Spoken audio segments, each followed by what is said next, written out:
Presidente, con la DON un investimento infrastrutturale strategico qui a Castelfranco Veneto per il rinnovo anche della flotta MOM all'insegna della sostenibilità. Sì, oggi abbiamo fatto l'inaugurazione di un impianto molto importante nell'area di Castelfranco Veneto.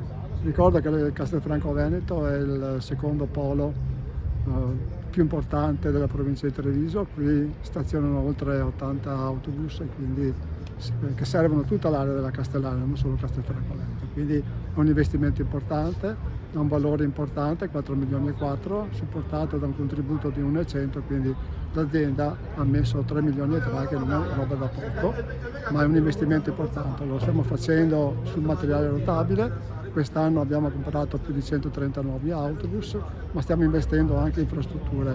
Una è questa che abbiamo visto oggi, ma anche il deposito di Treviso entro fine anno sarà completato con una nuova sede, con un nuovo impianto di rifornimento del gas naturale liquefatto e anche dell'area per quanto riguarda il rifornimento degli autobus elettrici. Quindi MOM sta investendo molto, è un'azienda che investe, perché se l'azienda investe ha un futuro, diversamente non avrebbe un futuro, e noi vogliamo dare un futuro molto importante per MOM.